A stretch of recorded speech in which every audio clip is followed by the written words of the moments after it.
So, I stopped watching The Walking Dead at the start of season 7. I was done. There's actually a video on here where I say I'm done.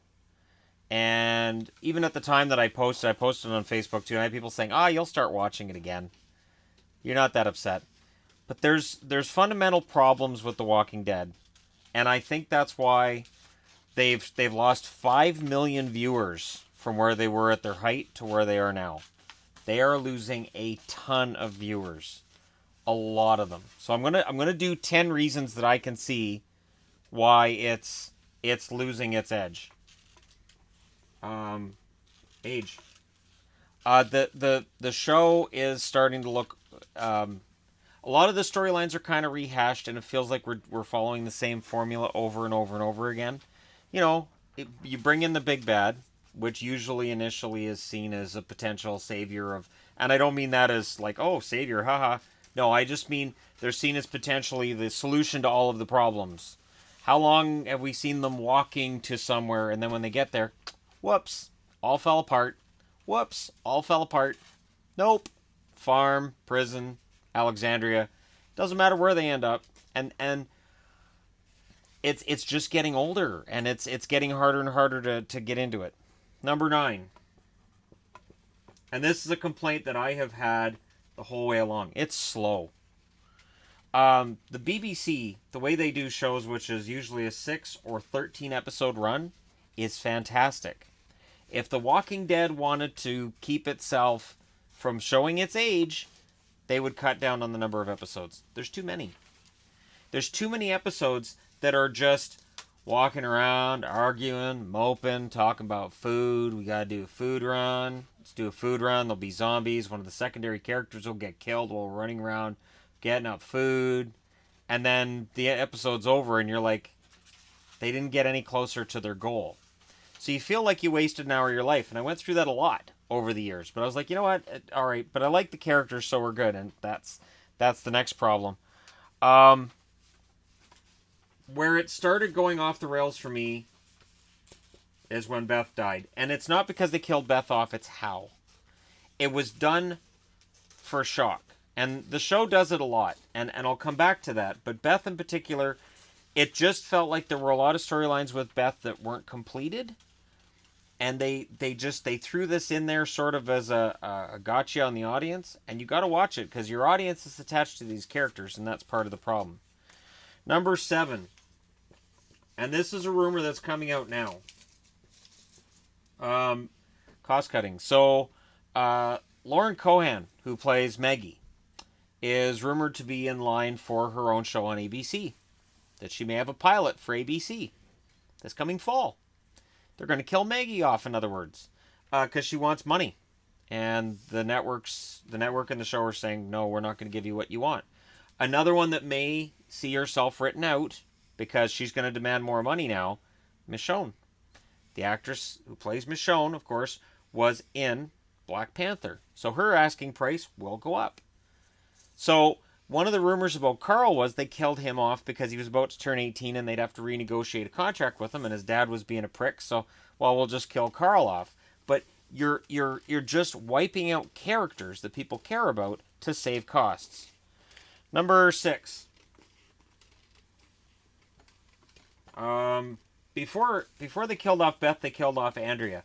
Andrea's death in and of itself wouldn't have bothered me, but it's a pattern they have. This character's useless. You're going to hate this character. Oh, they did something heroic? They're about to die. Andrea was an example.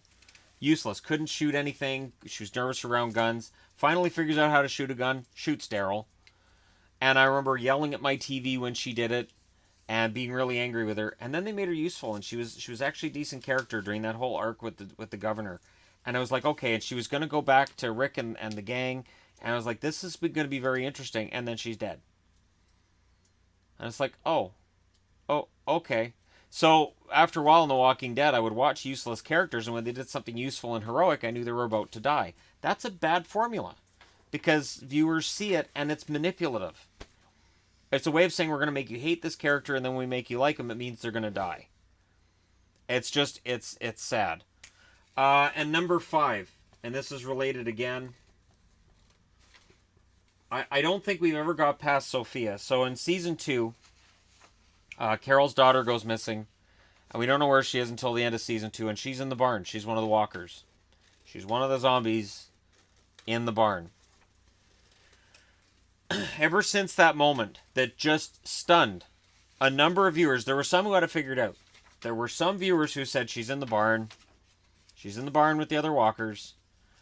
And the guy who rounded them up, of course, got shot in the leg by Shane. So Shane could get away. And you know what's funny? Everybody hated Shane for that. I thought Shane was right. I thought, you know what? It's the apocalypse. This guy's dragging you down. Just, oh well, it's you or me. I'm not getting eaten by zombies so that you can die too. He's gonna die anyways. Anyhow, so he couldn't tell them that Sophia was in the barn because they never actually said what she looked like or what she was wearing. Because why would you want to let people know what the person you're searching for looks like and what they were wearing or anything when it's the apocalypse? So the jinx of it is this. They've been trying to recreate the Sophia moment ever since. That moment of her coming out of the barn moved so many people. They've been trying ever since then to recreate it. And it has had less impact every time they try it. Number 4. And this one's surprising for me only because we all waited for Negan. Remember, there's the barbed wire wrap baseball bat they find in the midst of some walkers. You're like, God, Negan was there. And, and then Negan shows up, and he's kind of not what we'd expected. He starts off as this vicious, brutal killer, and then he just sits around and chats like everybody else. And he's really kind of stupid. I'm not even getting into Dwight. Because that was one of the characters that made me say, I'm done with this show. This guy's going to live, and other people I like are going to die. I'm done with this show. So, Negan's been a disappointment to me. And this is part of the problem. I've mentioned before when I've talked about Marvel. Marvel characters, some of them don't translate well to the big screen, like the Fantastic Four. DC, you have Green Lantern, doesn't work on the big screen. I don't think that Negan works on TV. I mean, I love...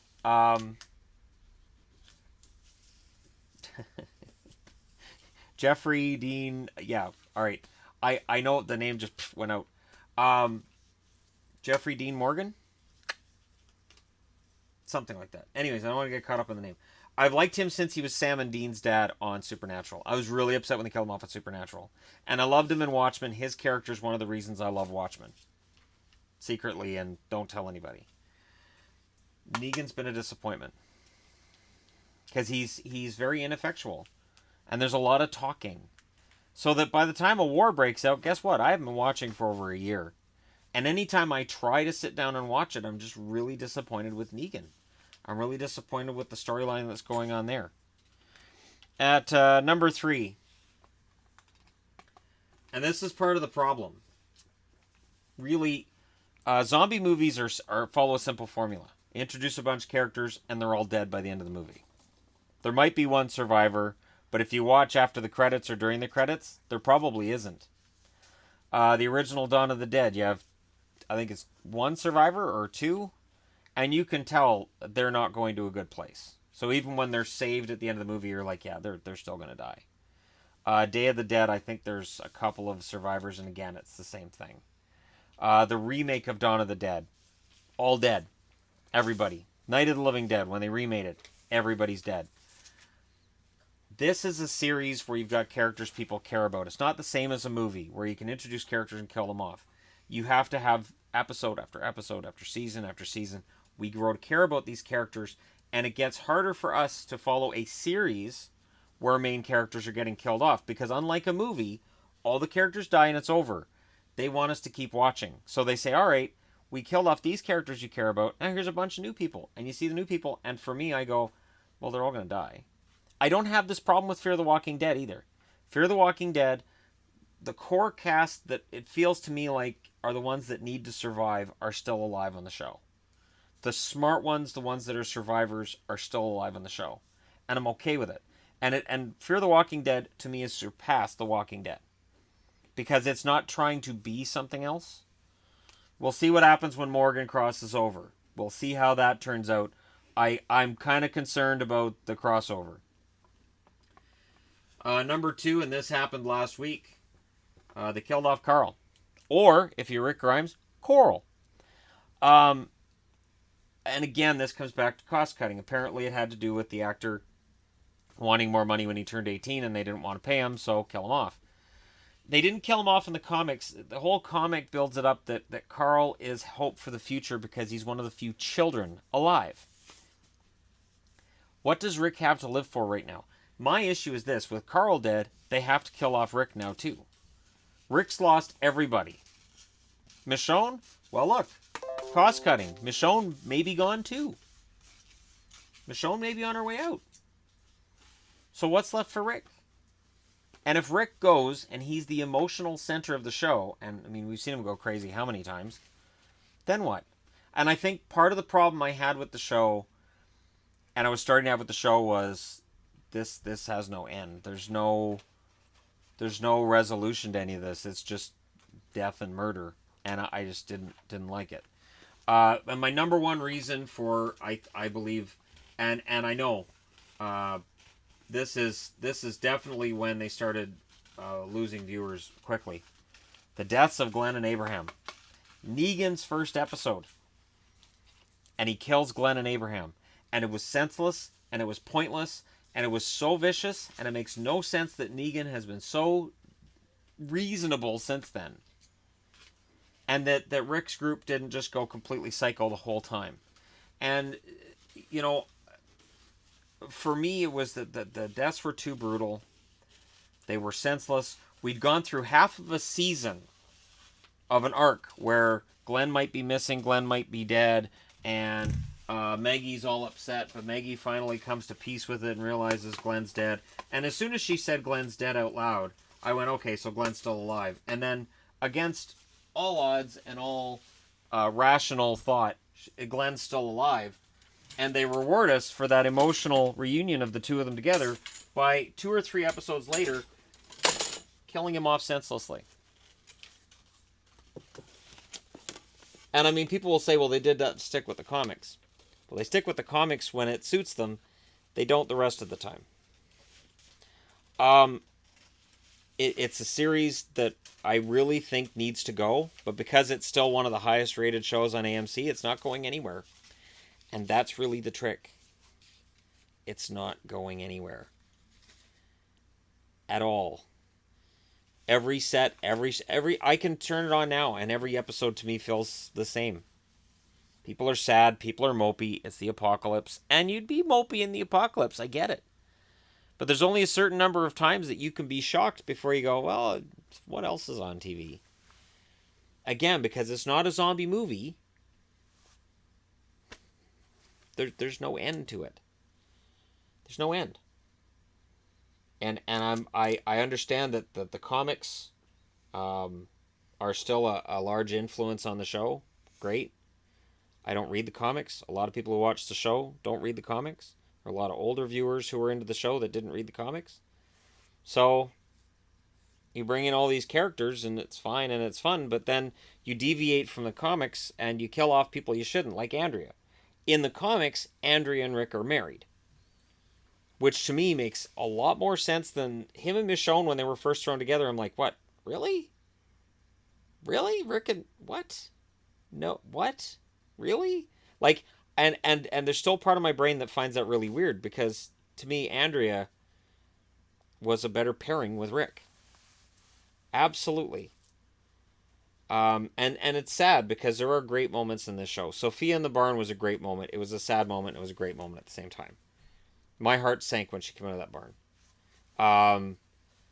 Great moments like Maggie and Glenn when they're first involved, and Maggie doesn't want to have feelings for him, but she thinks she does, and she's not sure if she does. And Glenn doesn't really care because he's found a woman that'll put out during the apocalypse, so everything's fine.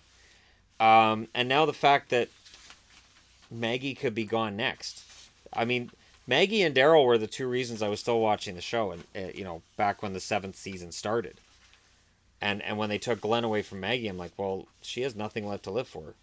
She's watched her sister die, her mother's dead, her dad's dead, now her husband's dead. Like, there's nothing.